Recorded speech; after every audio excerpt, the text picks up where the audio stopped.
오늘 말씀의 제목은 거룩한 공동체의 삶입니다. 바로 교회죠. 교회는 어떤 곳일까요? 교회를 하나로 이렇게 정의하기는 쉽지 않지만 저는 이렇게 생각합니다. 교회는 우리가 함께 살아내는 사람들의 이야기다. 우리는 종종 교회를 가는 곳이라고만 생각할 수 있습니다. 주일 아침 예배당을 향해 걸어가고 익숙한 자리에 또 앉아서 이렇게 하나의 말씀을 듣고 찬양을 따라하면서 또 다시 일주일을 시작하는 그런 곳. 그러나 우리가 성경에서 말하고 있는 교회는 이렇게 가는 곳이 아닙니다.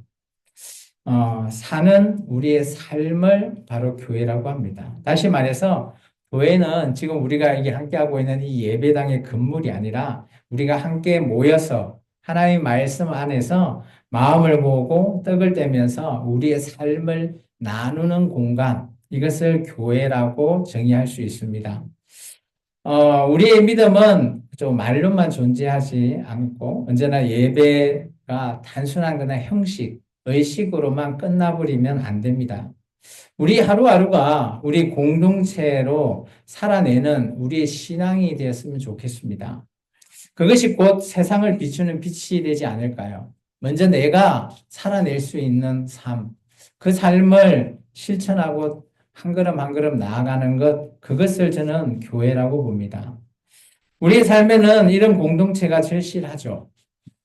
때로는 우리가 그때 이제 그래도 시간이 꽤 됐나요? 코로나로 인해서 예배도 못 드렸던 그런 시절이 있었습니다. 고립돼 있던 시절, 그리고 각자의 바쁨 속에서, 그죠? 올 수도 있고 안 올 수도 있다 보니까 누구나 마음속에서 함께는 하고 싶은데 할 수 없는 그런 상황들이 너무 많았죠. 누군가는 내 이름을 불러주고 또 웃어도 주고 또 함께 뭐 식사를 나누면서 교제도 하며 그렇게 따뜻한 손길을 우리는 늘 기억하고 그것을 향해서 우리가 이런 공동체에 하나님께서 함께 하시는구나 라는 것이 우리 교회의 공동체가 나아가야 될 신앙 공동체의 목표가 아닐까 저는 생각합니다. 오늘 말씀의 제목은 우리 초대교회의 교회의 모습입니다. 사도행전 2장 42절부터 47절의 교회는 어떤 존재인가요? 보시면, 그죠? 우리가 좀 전에 우리 김영주 성도님이 읽어줬지만, 그죠? 참, 이 말씀을 읽고 어떤 생각이 들었을까요?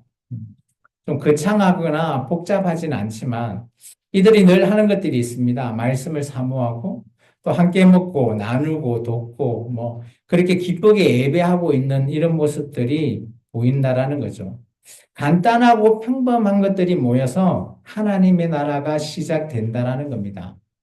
우리가 교회라고 하는 이 공간이 그래서 너무 어려우면 안 됩니다. 너무 문턱이 높아도 안 되죠. 누구나 죄인인 우리가 나와서 예배할 수 있고 하나님을 만날 수 있는 공간이 되었으면 합니다. 이 시간 거룩한 공동체의 삶이란 어떤 모습일지 우리가 말씀의 본문을 들어가서 좀 자세히 한번 살펴볼까 합니다.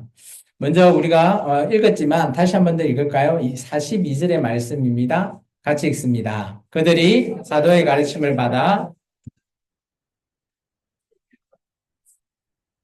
초대교회는 복잡한 이렇게 현대 우리 한국 교회에 복잡한 대형 교회에 프로그램이 없어요.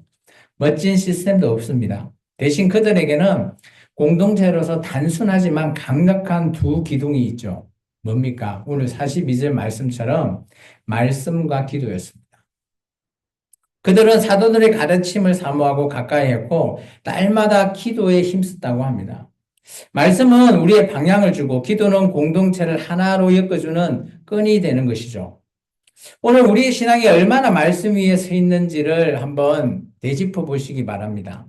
바쁜 일상에 쫓겨서 말씀은 그냥 주일에 듣는 것, 아니면 기도는 내가 힘들 때 하나님한테 의뢰하는 것, 이런 걸로 요즘 현대사회에서 말씀과 기도가 많이 밀려난 경우가 많습니다. 그러나 신앙은 그죠? 이 말씀과 기도가 유지되어야 됩니다. 말씀은 우리에게 심령을 새롭게 하고 기도는 우리의 관계를 살아서 숨쉬게 하는 그것이기 때문입니다.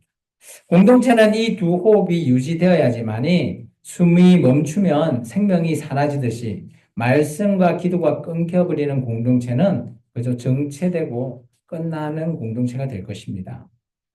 오늘 말씀에 대해서 시편은 저자는 이렇게 얘기합니다. 같이 한번 읽어볼까요? 주의 말씀은 내 발의 등이요 내 길의 빛이니라. 말씀이 우리가 가야 할 길을 명확하게 보여주고 있다는 것입니다. 우리가 공동체가 그 빛을 따라서 함께 걸어가야 되죠. 기도에 대해서는 바울이 있었던 골로새서에 이렇게 얘기합니다. 같이 읽어볼까요? 기도를 계속하고 기도에 감사함으로 깨어 있으라. 기도는 단순한 요청이 아니라 하나님께 의뢰하는 것이 아닙니다. 하나님 앞에 공동체의 전체를 맡기는 신뢰의 고백이죠. 여러분 한 명 한 명의 고백이 모여서 이 공동체가 하나님 앞에 신뢰를 얻고 이 공동체가 교회라고 하는 것을 만들어 나아가는 겁니다. 교회는 뭐 제 같은 사역자가 많이 있어서 크게 부흥되고 이런 것이 아니에요. 함께 연약한 죄인들이 모여서 만들면서 나아가는 것이 바로 교회라는 것입니다.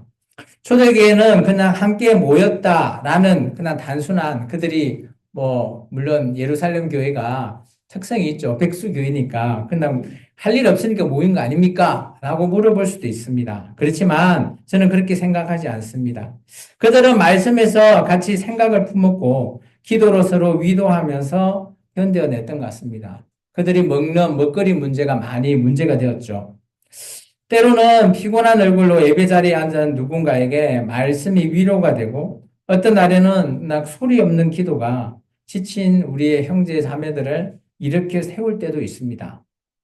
그렇게 말씀과 기도는 우리를 무너지지 않게 하고 하나님의 이 자리에서 예배 드릴 때 은혜로 지금 흠뻑 부어주고 있다는 겁니다.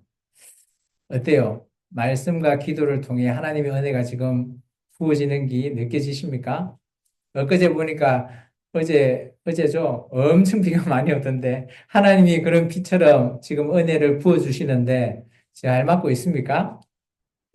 오늘 우리 공동체가 다시 숨 쉬려면 복잡한 전략 이런 게 아니라 정말 본질인 말씀과 기도가 함께 해야 되고 그것이 살아 있어야지 오늘 우리 공동체가 정말 하나님의 뜻대로 가는 교회가 아닐까 느껴집니다. 두 번째 초대교회는 뭘 했을까요? 바로 나눔과 섬기였다라는 겁니다. 우리 본문을 읽어볼까요? 44절과 45절입니다. 같이 읽습니다. 믿는 사람이 다 함께 있는 모든 물건에 서로 통용하고 또 초대교회는 가장 빛났던 장면 중에 하나가 바로 저는 이 대목 같아요. 가진 사람이 이렇게 내놓는다? 물론 그렇게 해석할 수도 있지만 저는 그렇게 보지 않았습니다. 그들이 가진 것을 자발적으로 기꺼이 나누고자 하는 마음이 있었다라는 겁니다. 단순히 누군가에게 부탁 때문이도 아니고요. 그냥 사랑에서 나온 자발적인 선택이 아니었을까요? 그들은 자신의 것을 꽉 쥐고 있지 않았고 필요 있는 자들에게 선뜻 사도를 앞에 발 앞에 내어놨다고 합니다. 가진 것이 많았기 때문에 내놓는 것 전혀 아니라고 봐요. 누군가와 함께 나누는 기쁨이 더 컸기 때문이 아닐까 봅니다. 베드로가 그죠? 많은 자들 앞에 솔로몬 행각에서 설교했는데 3천 명이 요즘 3천 명이면 대형 교회죠.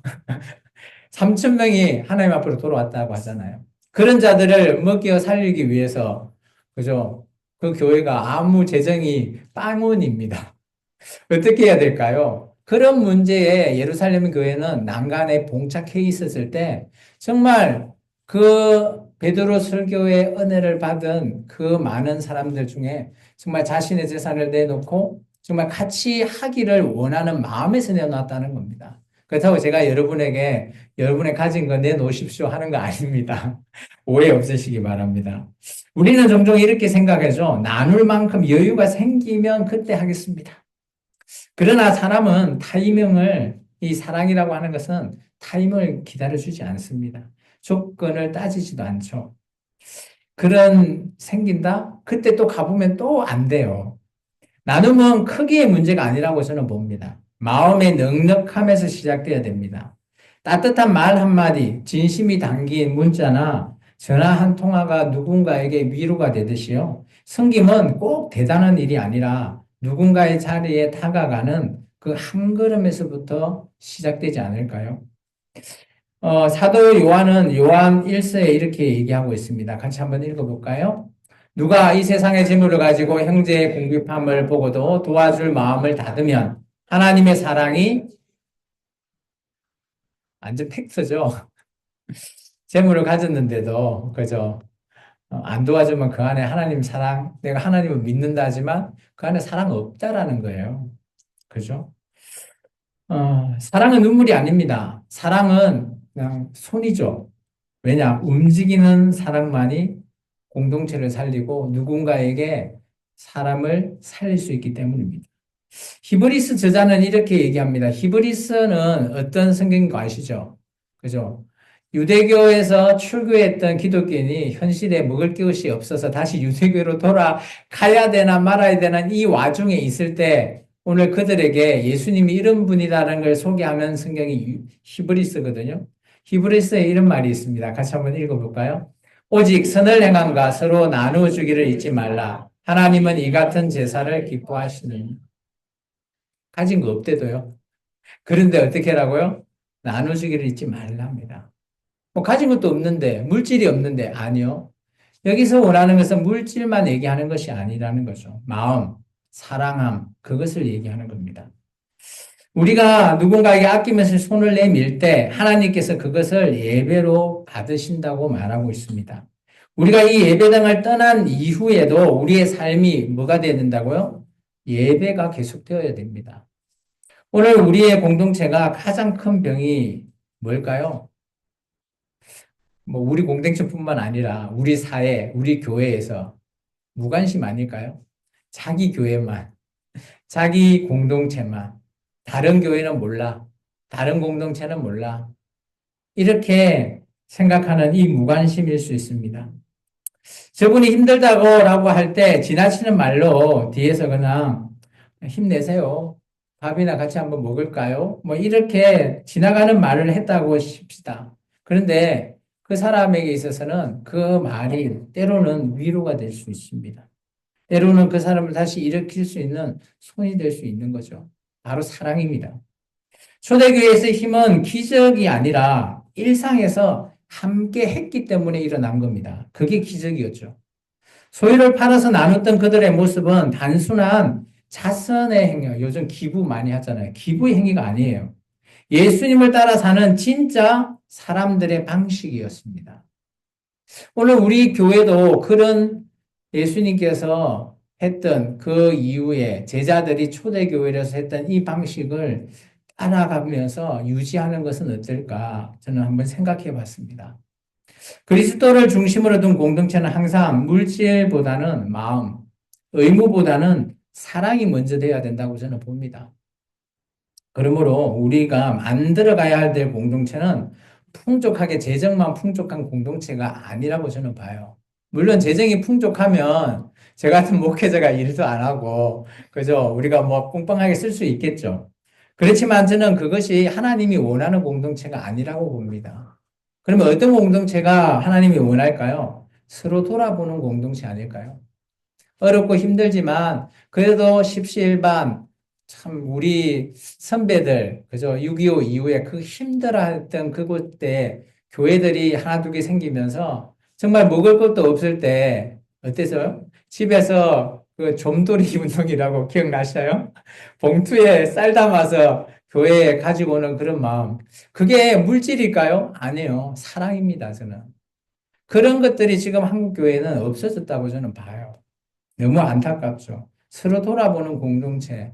그게 정말 하나님이 원하는 공동체가 아닐까요?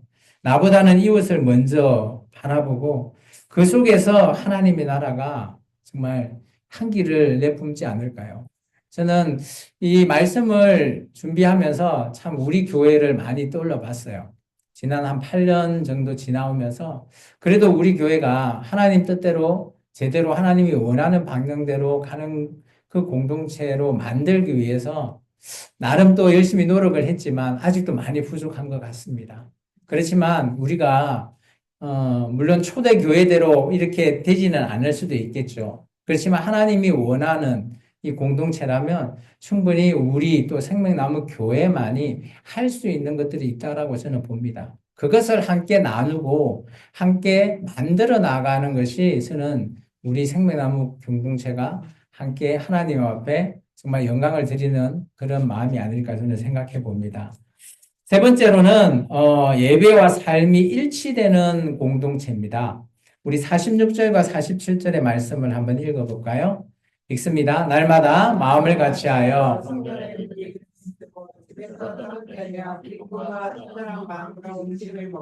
하나님을 찬미하며 또 온 백성에게 칭송을 받으니 주께서 구원받은 사람을 날마다 더하게 하시니라. 이 47절 하반절은 참 저도 원합니다. 날마다 더하게 하신다. 제가 하고자 한다고 뭐 기도한다고 하는 게 아니라 하나님께서 하시잖아요. 그런데 정말 중요한 것은 더하게 하는 것도 하나님이시지만 중요한 것은 이 예배와 삶이 우리 공동체가 일치가 돼야지 하나님께서 받으시지 않을까 생각합니다. 초대교회의 놀라운 점은 예배당 안에서만 이 믿음이 살아있던 것이 아니라는 사실이죠. 그들의 믿음은 그죠? 일상의 식탁에서 교제를 통해서 예배하면서 그 예배가 살아있었던 겁니다. 그들은 날마다 성전에 모여 하나님께 예배하고 집에서 함께 떡을 뗐다. 기쁨으로 순전한 마음으로 음식을 나눴다라고 얘기하잖아요. 그게 바로 예배입니다. 그러나 예배를 드리는 사람들이 아니라 이들은 예배를 통해서 살아가는 사람들이 아닐까 생각합니다. 우리가 그저 주일에 나와서 예배를 드리기만 하면 나의 신앙생활은 끝난 거 아닐까 나오는 것이 아니라 예배를 통해서 우리가 살아가면서 이 공동체를 만들어가는 것, 그게 진정한 예배 공동체가 아닐까 저는 생각합니다. 오늘날 우리는 종종 이렇게 고백하죠. 예배에 큰 은혜 받았습니다. 오늘 저희 설교는 어때요? 은혜 받습니까? 정작 그런데 예배당 정문을 탁 열고 밖에 탁 나가면 어때요? 오늘 은혜 받은 말씀들이 하나도 기억나지 않습니다. 예배는 감동적으로 끝나는 것이 아니라 제가 아무리 일타 강사처럼 잘 설명해주고 여러분이 잘 이해했다고 예배가 끝나는 게 아니에요. 저는 제가 여러분한테 하는 거는 거기까지지만 그 다음 받은 여러분이 계속 하셔야 될 게 있어요. 그게 뭘까요? 삶으로 이어져야 된다는 겁니다. 그게 예배의 진짜 모습이에요. 우리가 예배를 그냥 주일날 나와서 듣고 너무 은혜된다. 너무 감동스럽다. 그게 아니라는 겁니다. 물론 그것도 필요하겠죠. 그렇지만 그 말씀을 붙들고 한 주간에 내 삶에서 늘 드리는 예배로 살아가야 된다는 것이죠. 그럴 때 우리에게 진짜 능력이 보여지고 초대교회의 기적과 같은 능력이 쏟아지지 않을까 생각합니다. 그래서 날마다 더하게 한다? 이것은 우리가 삶으로 같이 예배가 드려질 때 저는 이루어지지 않을까 생각합니다. 말씀이 듣고 끝나는 문제가 아니라 들은 말씀으로 살아내는 데까지가 예배라는 것이죠. 초대교회는 그렇게 살아왔습니다. 그들은 거룩한 삶이 무대 위의 역할이 아니라, 그죠? 밥을 먹고 대화하고 이웃들과 이렇게 나누는 순간순간에서도 그들은 예배로서 그것을 함께 하지 않았을까 봅니다. 그게 바로 태도이자 한계입니다. 바울은 로마서 12장을 통해서 우리가 드려야 될 예배에 대해서 말하고 있죠. 12장 1절입니다. 같이 읽을까요? 그러므로 형제들아,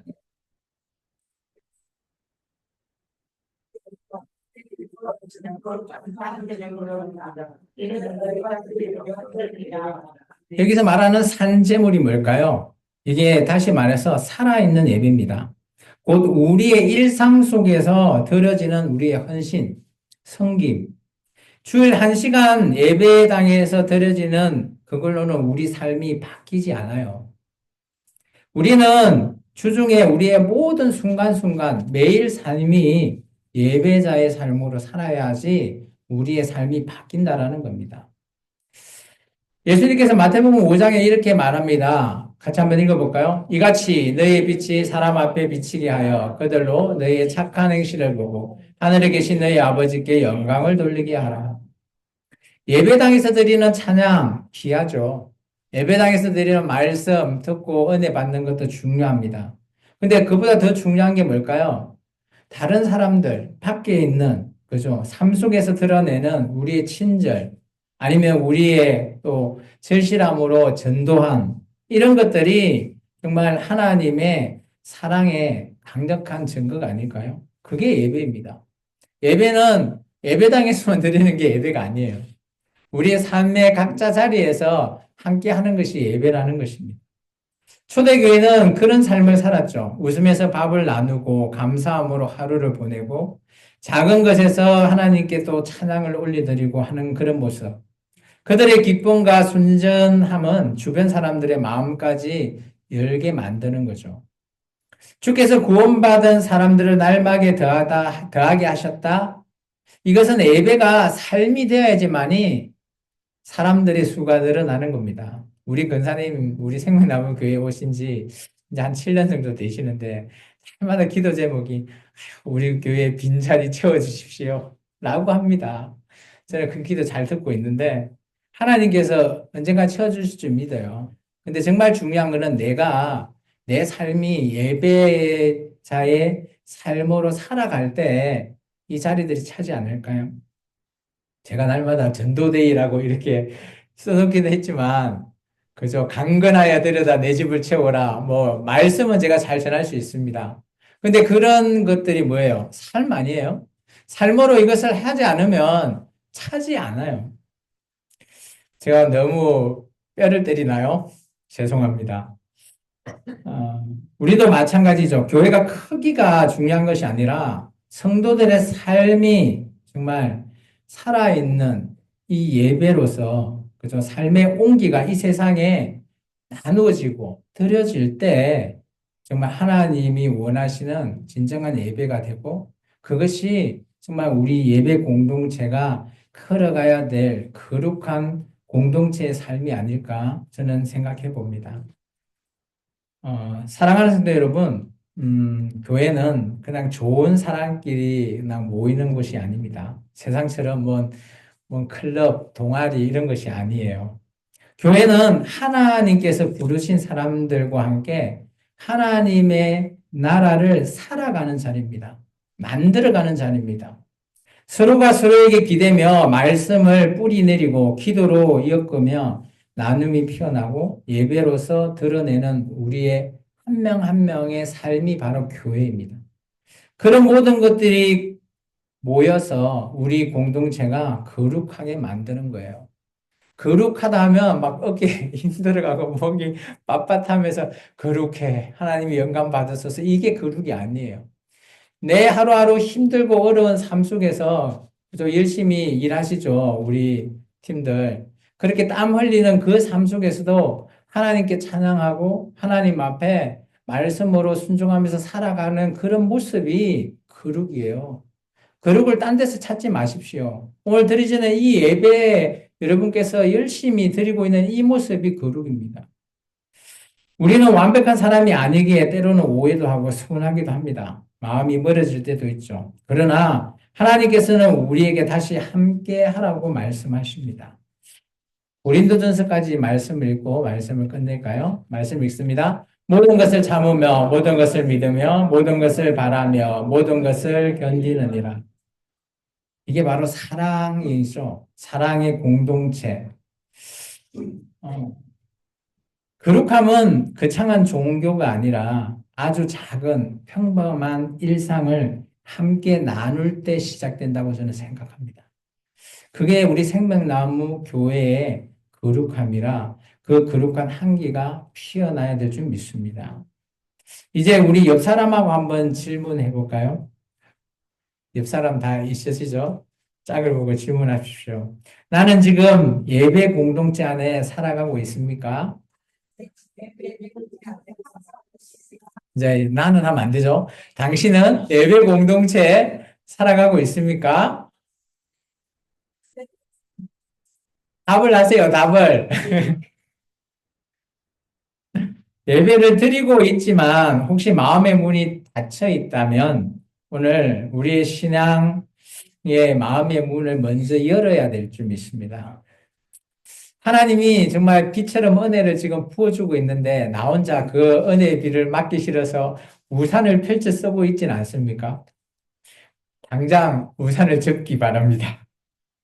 교회는 혼자가 아니라 함께 살아갈 때 더 깊이가 깊어지고 더 의미가 있어집니다. 거룩한 공동체는 사명자들이 많아서 이루어지는 공동체가 절대 아닙니다. 서로를 사랑하는 사람끼리 모일 때 세워지는 거죠. 말씀이 중심이 되고, 기도가 숨결이 되고, 나눔이 습관이 되고, 예배가 삶이 될 때, 오늘 우리가 세상 속에서 빛을 드러내는 진정한 교회의 모습이 됩니다. 세상 사람들은 우리에게 땡땡 교회, 도쿄 이렇게 하지만, 이 말씀을 통해서 우리가 세상 안에 사람들에게 사랑으로 다가간다면 그런 것들이 그 듣기 싫은 말들이 점점 사라지지 않을까 보여집니다.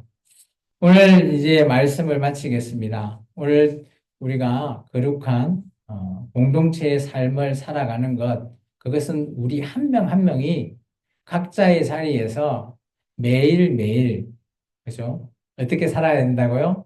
예배자의 삶으로 사시기 바랍니다. 어렵고 힘들고 그렇지만 우리가 하나님께 의탁하면서 거창하게 기도하라고 하는 거 아닙니다. 거창하게 말씀을 줄줄줄 배우라고 하는 것도 아닙니다. 한 말씀 붙들고 살아갈 때 여러분이 의지하고 믿을 수 있는 하나님, 그 하나님 앞에 진정한 삶의 예배를 한번 들어보시기를 원합니다. 기도하겠습니다. 주님 감사합니다.